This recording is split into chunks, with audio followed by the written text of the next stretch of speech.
Hürmetlik vatandaşlarım, bugünkü leksiyamızda başlayımız. Leksiye de size hazır oldu.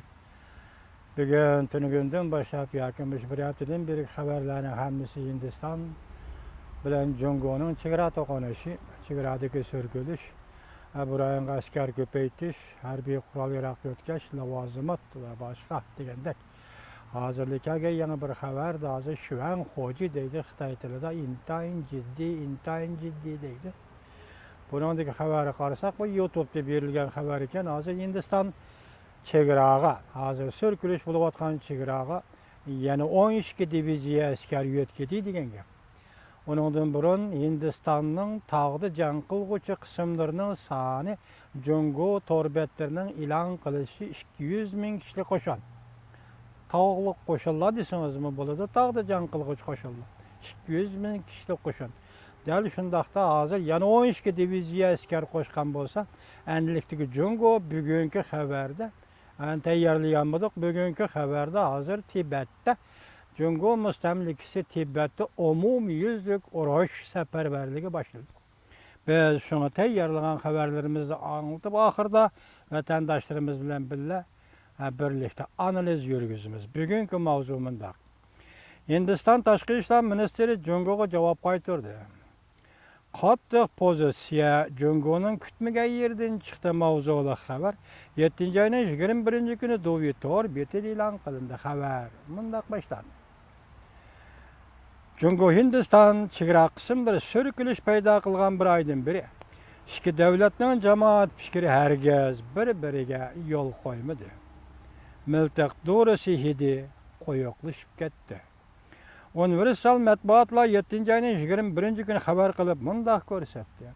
Hindistan Tashqi ishlar Ministerligi Minister Swaraj 7. ayının 27. günü 28. günügacha Beijing'e berip altın kesak devletler yığınıga qatnaşıp onun Jungo amaldorlari bilan chegaradagi sürkülüş to'g'risida so'zlashadiganligini oshkorladi.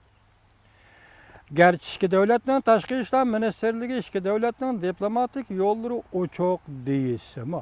Lekin iki tarafın keskin söz ibarələri tashqi dünyani vaziyet keskinleşip xatarlik bir halga kelip qalamdı nima deb ansirtishga başladı.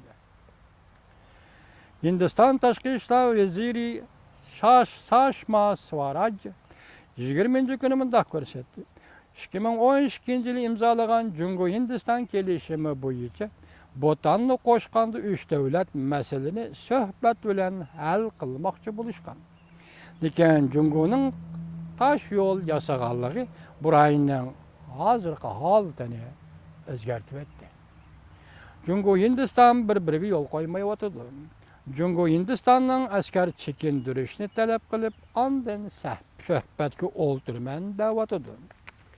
Jungo'nun Tashqi ishlar bayonotchisi Lukan Hindistan'ın chegarada o'tgan chegara mudofaa xodimlari Hindistan tarafga chekinib chiqqandan keyin biz har qanday suhbatning asosi bo'lib qoladi. Hindistan deb ko'rsatsa, Hindistan Tashqi ishlar ministri Swaraj mundaq ko'rsatdi. Suhbat elib berishga to'g'ri kelsa, har ikki taraf o'xshash vaqtda chegaradan askar chekindirish kerak. Amerika Bilim Xazinasi Janubiy Osiyo bexatarlik masalalar tadqiqotchisi Michael Kapon mundaq hisobladi. Bu qatim Hindistonning chegara masalasi to'g'risidagi inkosi Jungo'ning kutmagan yerdan chiqdi. Jungo Hindiston bundaq inkos qaytaradi deb o'ylamagan edi. Endi pochtasi gazet tahlil qilib bundaq ko'rsatdi.